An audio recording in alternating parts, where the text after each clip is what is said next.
আবার আসিব ফিরে ধানসিঁড়িটির তীরে, হয়তোবা মানুষ নয়, শঙ্খ চিল শালিকের বেশে। কবি খুবই পরম মমতা এই কথাটি বলেছিলেন এরকমই ঠিক কোনো একটা নদীর পাশে বসে।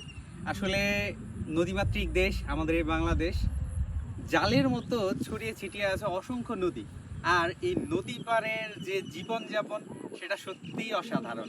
আমি এখন দাঁড়িয়ে আছি আমাদের শেরপুর জেলার মৃগী নদীর পাড়ে এবং আমার আশেপাশে কিন্তু খুবই চমৎকার একটা পরিবেশ।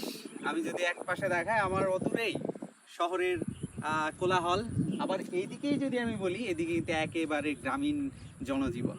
তো মাঝামাঝি একটাই দাঁড়িয়ে আছি আমি, আমার পাশেই রয়েছে একেবারেই স্রোতবিহীন একটা নদী, মৃগী নদী, যেটা কবি গুরু রবীন্দ্রনাথ যেমন বলেছেন যে বৈশাখ মাসে হাঁটু জল থাকে, ঠিক এরকমই বৈশাখ জলে হাঁটু জল থাকে। আর এখন যেহেতু শ্রাবণ ধারা, এখন কিন্তু মোটামুটি বেশ ভালো পানি আছে। সুতরাং আপনারাও যারা এরকম প্রকৃতি ভালোবাসেন, আপনাদের আশেপাশে এই সুন্দর জায়গাগুলো ঘুরবেন, থিয়েটারে যেতে পারেন, রেস্টুরেন্টে যেতে পারেন, এগুলা তো ভাই সব সময় পাবেন, তাই না?